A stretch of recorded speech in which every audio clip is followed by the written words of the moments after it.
Red plum and baklava. What in the hello, everyone, and welcome back to another fragrance review here on the channel. Thank you all for stopping by. As usual, if you are new to this channel, my name is Wade. I'm with Black Tie Barn. If you are interested in any future videos about candle making or any other related products, running a handcrafted business, and really just anything else related to the industry, then I would encourage you to subscribe below. And also give this video a thumbs up if you don't mind, and don't forget to hit that bell to turn on notifications. Those three things really do help to support me and the channel, but they also help to ensure that you don't miss out on any future content.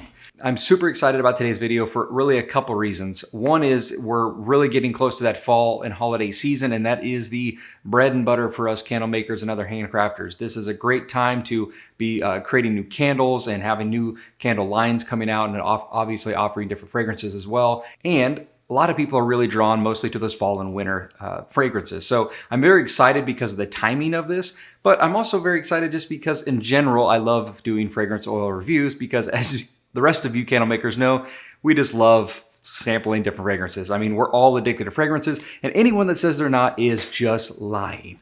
Okay, well, that's not fair. They might not be lying. Today, we are focused on the new fall and holiday fragrance line by CandleScience. I have not smelled them myself yet. I just got them. They just arrived, so I wanted to get a video out as soon as possible because they've now been available for about a week or two.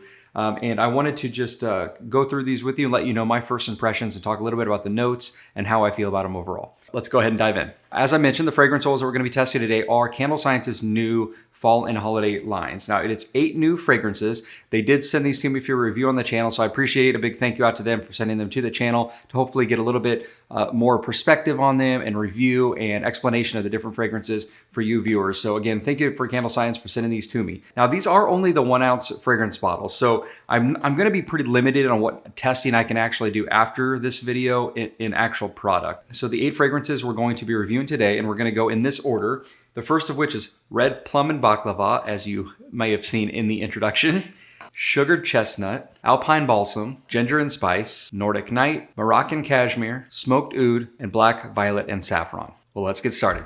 The first one we're opening is a Red Plum and Baklava, and I gotta admit, that is one of the more unique fragrance combinations I've ever heard of. So I was probably the most intrigued about this one over anything. I mean, I know what plum is and I know what baklava is. I just never would have imagined that as a fragrance. Let's go ahead and see what this is all about. Okay, well, it smells a lot like, it's definitely sweet. You can smell the plum, although I would say this really reminds me of some of my cranberry fragrances. So I've got a cranberry crave candle, which is really kind of a cranberry apple. I've got a cranberry kettle corn. This really reminds me of a fall cranberry fragrance, which is not a bad thing because this is a fall and holiday scent. So now I don't smell that much baklava, and there's probably a couple reasons for that. The baklava is probably the bottom or base note. So I imagine as it's burning, we will still start to get those base undertones once it starts to fragrance the house or the room. So that might be one reason we're not smelling that as much out of the bottle. The other reason is that there's a lot of different types of baklavas. And if you've never had baklava, then you're probably definitely not going to be picking it up. But even for me, who's had baklava from several different countries, they all are a little bit different. And that's probably why I'm having a hard time picking it up. I'm really smelling the richness and the sweetness from the plum, I think, more than anything. But again, once this is in a product, I imagine we're going to pick up some of the baklava. But all in all, that's a pretty good fragrance. It is fairly similar to some of the ones I have, so I don't know if it's necessarily going to make it into my line of candles yet, but it is a good overall fragrance. So let's see what CandleScience has to say about the Red Plum and Baklava. The top notes of it are orange peel, and then there's walnut, honey, plum, butter, vanilla, sugar, and cinnamon. So a lot of those ingredients are describing how baklava is made, and then of course it has some of that fruitness with the plum and the orange peel. And then they give a couple recommendations on other oils to potentially blend it with. And I imagine they've tested these blends before, and that's why they're recommending them. Or they could just be creative suggestions, right? A couple of the suggestions they had are very vanilla and hazelnut coffee. I could definitely see the very vanilla. I mean, vanilla with baklava and fruit makes a lot of sense. Hazelnut coffee is interesting. I would not have thought of that. That's a pretty bold fragrance. I'm not sure what that would be like, but it's definitely interesting, and some of those bold attempts at something new are often a lot of fun and often very successful as well. Let's go ahead and move on to number 2, which is Sugared Chestnut. Okay, now that's very interesting. If you guys have ever used any of the other sugar fragrances, like a snickerdoodle or a sugar cookie, they all have that kind of sugar crystal fragrance to them. A snickerdoodle cookie is probably the best example I can think of that has that very specific fragrance. This has a touch of that, so you're definitely getting that sugar, that kind of almost smoked sugar fragrance is what this really smells like, a smoked sugar. And I guess I'm picking up the chestnut. I don't know necessarily what chestnut smells like, I guess, but it has a smoked sugar fragrance, maybe a tad of almost caramelization, like you're cooking with sugar on the stove. But that's really interesting. Okay, so picture a snickerdoodle cookie and char it, right? Like you're kind of roasting it or smoking it, and then I guess tone it down a little bit so it's not as sweet. It's almost like a nuttier, earthier sugar. It's kind of hard to explain, but it's pretty good. It's definitely unique. It's different from any other fragrance in my line. Like, I don't have a fragrance like this one, so might have to really consider that one. It's really interesting. I wonder what that one's going to smell like when it's burning, so I'm definitely curious about testing that one out. All right, as far as what CandleScience describes and says about their sugared chestnut, it's got notes of sugar, cardamom, cinnamon, chestnut, clove, amaretto. I can definitely detect some of that amaretto. Caramelized sugar, butter, and tonka. And I think those profiles really sum it up. Those note profiles really describe the fragrance pretty well. They suggest possibly blending it with wassail, which is like a Christmas cider, apple harvest, pomegranate cider, and vanilla chestnut. I don't know about mixing it with another sweet vanilla chestnut, but I actually like the idea of the apple harvest and the wassail. Those could be pretty interesting too. Although, that's such a unique fragrance by itself. I think that's worth a shot all on its own. At least for me, because it's so different than any other one that I have in my line. So I'd probably try it on its own first. But if I was going to mix it with something, I think I would probably go with the apple harvest first. That would be a unique little twist. Okay, next up is Alpine Balsam. Okay, now we're talking. Now we're in my neck of the woods. Literally. I really, really like this. This smells like I'm at a ski resort. I mean, this smells like I am actually on a ski mountain surrounded by alpines, if that's even the right tree on a ski resort. I'm not sure. Seems like it. Here's a better description. I'm on a ski resort that has recently had the clubhouse cleaned with Lysol. Does that help? Because this definitely has that balsam Lysol smell, but in a much more pleasing way. So I'm sure many of you know the fragrance of Lysol, and it's definitely a balsam fragrance, a little bit of citrus to it, depending if you go with the lemon Lysol or not. But it has that tone to it, and so it definitely kind of reminds you of that, but with much more woodsy notes. You definitely are getting some pine there, and I really, really like this. Very winterish, very clean. Really like that. I've got so many woodsy scents and so many pine tree type fragrances, and many of them just really blend together. It's hard to tell one from the other. Some are just stronger than others, and I don't know. This one is one of those, but more complex, and it just screams winter. It screams snow on the trees going down a ski mountain. I mean, I really, really like this one. Let's take a look at what CandleScience has to say about this one.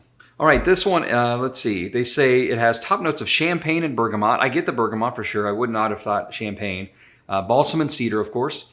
Pine, juniper, moss, and a little bit of patchouli. Okay, so the patchouli is what's adding a little bit of that incensey fragrance a little bit. And they suggest maybe blending it with Palo Santo, which I could understand, and Fireside, which I can understand. Both of those I think are pretty safe and good recommendations, although I don't think this sucker needs blended with anything. I think it smells great.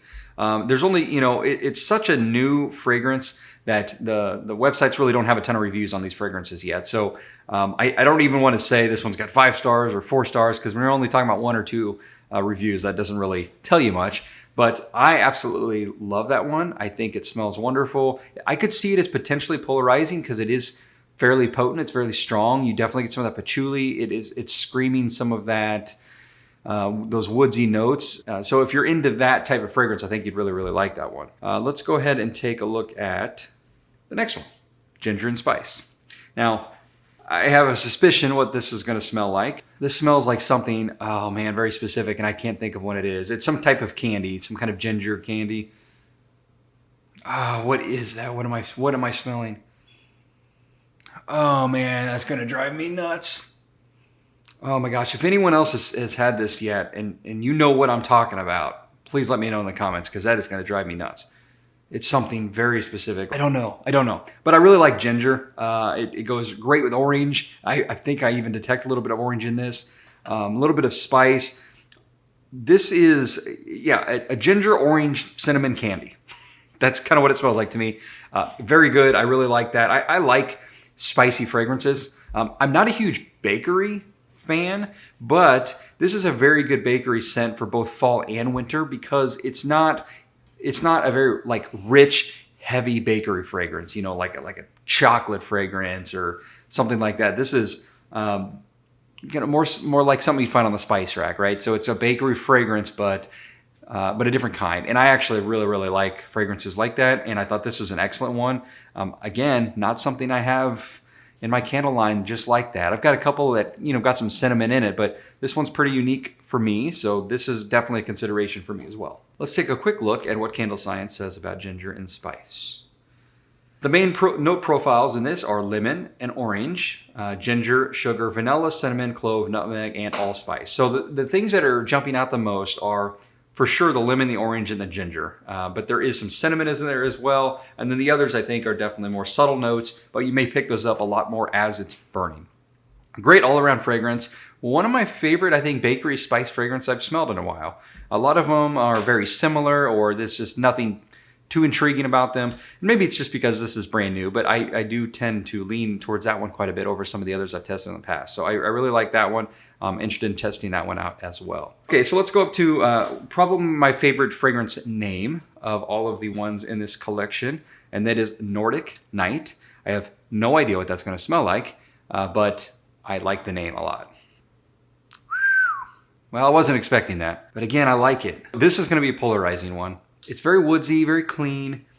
It smells like some other pines, sort of like the Alpine Balsam one. So it's definitely got that woodsy pine fragrance note, but it's definitely more complex. It actually smells cold. If that makes any sense at all, it actually smells cold. This smells like something you'd have on a really cold winter night, almost like wrapped up in a blanket around the fire, drinking a cider or something like that. It actually has kind of a menthol smell, and maybe that's what's making me think cold. You know, menthol kind of makes you feel cold, like if you put on a menthol lotion or like a menthol cough drop, for example. It has some menthol-ish notes to it. It's probably not menthol. It's probably like eucalyptus or something like that, but it definitely smells cold, which is great. So Nordic Night's perfect name. Like I absolutely love that name. I don't know if I'm gonna like it when it's burning. It's hard to tell with some of these, you know, and that's why it's so important to test them out. And so some of these I end up liking so much better when they're actually burning. And then others I don't like as much. Maybe it's because they're a little weak or something like that, but that's why, again, it's important to definitely test them once you receive them. CandleScience says Nordic Night is primarily made up of, as far as the top notes, there you go, eucalyptus and lavender. I definitely can pick up a little bit of the lavender as well. And then middle notes are pine, cypress, and bayberry with base notes of rosemary, cedar, peppercorn, and oak moss. I feel like if you were to smell that enough, and especially when it's burning and all the notes are kind of blending together, you're going to pick up all those notes, I think. It was, like I mentioned, a very complex kind of outdoor woodsy fragrance. So they give some blending recommendations of very vanilla, fireside, and Moroccan Cashmere, which is actually one we're going to be talking about next. You know, I'm not sure about any of those blends myself. You can mix any woodsy one with fireside. I think that's a fairly safe recommendation. I don't know about Moroccan Cashmere yet. Very vanilla.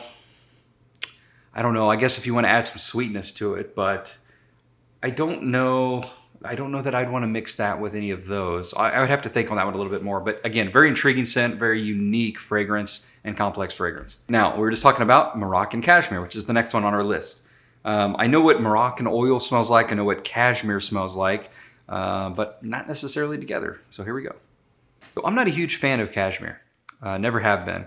It's not that I hate it. It's just not something I'm huge on. It's kind of perfumey. But out of all the cashmere fragrances I've used, this might be my favorite one, at least out of the bottle. It smells kind of soft and almost like powdery. And it's a little sweet, but it's a little floral, a little perfumey. You can definitely detect some of that Moroccan oil, which I think is really helping here because it's definitely changing the cashmere for me. So I'm not smelling just cashmere. But I like this because it's, like I said, it's a little sweet, it's a little floral, it's a little perfumey, but none of them are screaming at you in your face and either turning you on or off. It's not too polarizing. Like we've had some of these that I think are going to be very polarizing, whereas this one I think is pretty safe. I think most people would find this pretty nice, especially if you like cashmere. I would think you'd love it. Because I'm not a cashmere fan, I don't really use much of it. This again would be another fairly unique one for my candle line if I were to move forward with this. I don't know that I would necessarily call this a fall or winter fragrance, but it's a good one. It's a good one. I definitely like that. CandleScience says that the note profile is bergamot. Okay, see, that explains why I like it. I like bergamot. I like lemon. I don't know that I detected that necessarily in there, but I'm telling you, some of these just kind of jump out and grab me, and then you find out why when you read the notes. But bergamot, I love bergamot. There's the powder also as a top note. Like I said, it has that soft powdery fragrance smell as well. It's kind of a weird description, but and then it also has sugar, lavender, vanilla, amber, musk, sandalwood, and so on. So it definitely has that cashmere makeup as we just talked about. A few blending recommendations that CandleScience provides is leather. Yeah, I could see that. Cashmere, it's kind of that cloth, right? So I guess mixing that with the leather makes some sense. Leather's a pretty potent, kind of strong fragrance. So I think those, and so is cashmere. So I wonder if those two balancing out would be interesting. I have leather, so I could give that a shot. Neroli and white jasmine, I could definitely see that. Neroli and white jasmine, fairly new fragrance from CandleScience as well. It's kind of a sweet floral fragrance. And then suede and smoke. Suede and smoke is another good example. I think that one in leather would go really well with the Moroccan cashmere. So all in all, another good fragrance. Let's move on to smoked oud. Now, for anyone that's wondering what oud is, if you've never smelled it or not familiar with it, it really means wood, I believe is what it means. And so smoked wood, it's going to be an outdoorsy campfire, fireside type fragrance if you used fireside from CandleScience. So I imagine it's going to be something similar to that. Let's go ahead and find out before I speculate too much. Yeah, so it's another kind of burning campfire, burning wood type fragrance. So this one smells like a mixture of fireside with a little bit of incense and something else. Again, a few of these I'm detecting some kind of eucalyptus or menthol-y type fragrance. Something there. I like the addition of the mint or the eucalyptus or something. We'll have to wait till we look at CandleScience's description. But I like what they've added to it because it's toned down the smokiness a little bit. Like I have fireside and it does pretty well, but it's a polarizing fragrance. People tend to really like it or just really can't stand it. This one I think might do a little bit better because there's some offsetting notes that make it a little bit more complex, a little bit more intriguing than fireside. I'm picking up a little frankincense and myrrh. There's something else in there and I can't figure out exactly what it is, but it's like a base note. It's kind of earthy and I don't know. Let's go ahead and see what CandleScience says. I'm sure that will reveal where I am stuck. So the note profiles for smoke and oud are incense and spearmint. Okay, so that's the spearmint. I think I might have said eucalyptus, but the minty, fresh part of this that was kind of toning down the smokiness was for sure the spearmint. Of course, there's the incense. The middle note was smoke. And so that's already describing a lot of what was going on. And there, in fact, in the base notes is frankincense and myrrh. There is the amber and musk. Oh, and leather. That's what it was. That's that earthy kind of base note there that's kind of pulling all of this together. Man, that's a good fragrance. I like that one. Again, it could be a pretty polarizing. If you're not into that type of fragrance, you may not like this at all. I do like that. And I've been kind of looking for something to replace my fireside. And I've got a few different ones in the running. I really like that one though. So I'm definitely going to experiment and test with that one and see how it goes. So we are moving on to our 8th and final fragrance from CandleScience's Fall and Holiday Collection. This is Black Violet and Saffron. Well, you can definitely smell the violet and other floral mix going on there. But it's not overpowering, and that's what I like about it. What tends to turn people off with the florals, it's almost too floral, right? It's like you shoved your face in it. It's just too much. This one's not. It's not overpowering, at least out of the bottle. It could be totally different when it's burning, but I like it. There's some violet, and then there's got to be some other mix of florals. Almost all floral fragrances have a combination of different flowers, different fragrance notes going on. But I like that it's not overpowering. You're not just smelling tons of florals in your nose. You're not having to make a dash to the seasonal allergy meds or anything like that. It's softened by something light, and fruity even. I think I smell a little bit of fruit. And it's definitely offset by the saffron some. The saffron's a different type of fragrance. It's offsetting the florals. It's pulling the florals down a little bit and giving it some real balance. So I really, really like that. Saffron's hit and miss for me. There's some fragrances that I just love the saffron and others I really don't like. But I actually love this combination. This is a really good floral fragrance. Now, I'm not entirely sure if this is a fall or holiday fragrance, to be honest. I'd probably call this a spring fragrance. But with the saffron, I could see that too. And you know, there's nothing wrong with having some florals year round, right? There's nothing wrong with smelling some florals in the fall inside your house. So if it's a fragrance that you like and you want to offer a floral for the later part of the year, this might be a good candidate. And let's see what CandleScience says about black, violet, and saffron. The notes are bergamot and geranium. See, the bergamot in all of these, that's what's getting me. Bergamot and geranium. Rose, violet, and raspberry. That must have been a little bit of that fruit I was smelling in there. I wouldn't have known it was raspberry, but there's something a little fruity, something a little sweet in there. And then, of course, saffron, leather, and vetiver. Vetiver is another polarizing fragrance. I actually happen to like vetiver quite a bit. A lot of people don't, but that has a very specific fragrance note, and you either like it or you don't. Now, a lot of fragrances have it in it. It's just used in small amounts. It's a good mixing note. So it's in that one, it's present. And again, I really, really like this one.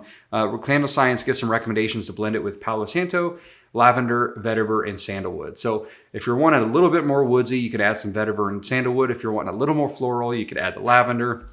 And if you're wanting a little bit more of everything, add a little Palo Santo. Personally, if I'm going to go with fragrance like that, I'm going to go a different direction. I'm going to want to add something that's different and see if I can come up with a more unique blend rather than more of what's already there. This being black, violet, and saffron. That might be one that actually goes pretty good with the smoked oud or even the ginger and spice that we tried earlier. I'd have to think on that one a little bit too as well. But again, it's another good one just all by itself. And that's what I love about a lot of the fragrance oils available today by our suppliers is that they are complex fragrance oils already. Like they've already been pre-blended with so many other notes that you don't necessarily have to mix these with anything. I would say the majority of the oils I use are not blends. I mean, they're blends, but not blends that I've done with off-the-shelf oils. I like the blend that they came as to me. And so that's just a preference thing. It is fun to mess with them and experiment and do all sorts of kind of blends for sure. And I do that, but a lot of them, I just think, don't mess with perfection. And if it's already a really good fragrance that you really enjoy, don't feel like you need to take it somewhere else. Just right where it's at is probably good enough. Well, that pretty much wraps up this first look at CandleScience's new 2021 Fall and Holiday fragrance line. Again, these 8 fragrances. For more information, I will leave CandleScience's link in the description below. Feel free to check it out. They are fairly new fragrances. I'm not sure what the stock levels will be on them, but with fall and winter being such busy season for candle makers, I imagine these are going to go pretty quickly, but I also imagine they probably got pretty good stock. I know that I am personally interested in several of these. In fact, if I had to pick my top 4 favorites out of these, I would say Alpine Balsam, Smoked Oud. Man, this is a hard one to pick out of these 8. I mean, well, you know what? Let me tell you my least favorite, but this is a personal preference. My least favorite is probably the Red Plum and Baklava, only because it smells pretty similar to other ones that I already have. There's nothing wrong with the fragrance. It's just, for me personal, with my candle line and my fragrances that I already have, it'd be the one that I'd be least interested in trying out. Past that, I would probably have to choose between Nordic Night and Alpine Balsam because they're both another woodsy fragrance. They're kind of similar in a way, but they do have some obvious distinct differences. So I'd have to choose between those. I don't know that I would add both to my line. And then the others are quite different and all very, very good. So I would have a hard time with this. I guess what I'm saying here is that I think CandleScience really knocked it out of the park with their fall and winter fragrance line. These are all very, very good fragrances. In fact, it might be my favorite CandleScience line, like new set of fragrances that they've ever released as a group. I really liked the spring and summer ones that they did earlier this year, but I like these better, quite a bit better, to be honest. I think they really did a good job with these. Now, again, that is something that's personal preference and what type of fragrances you like. These have a lot of woodsy, outdoorsy notes. I love that. So all in all, excellent job with these fragrances. I'm excited to try them out in production, or at least in testing first and then production. So we'll see how that goes. Thank you all for tuning into this video, checking out this first look at these CandleScience fragrances. Fragrance oils did arrive just today, so I got on it as soon as I possibly could. I hope you guys enjoyed this video. Be sure to check out other videos that we'll have linked here at the end of this video. And of course, you can always go to the channel and browse through the nearly 100 of other videos that I've got out there to this point. Once again, thanks for being here, and I will see you all next time.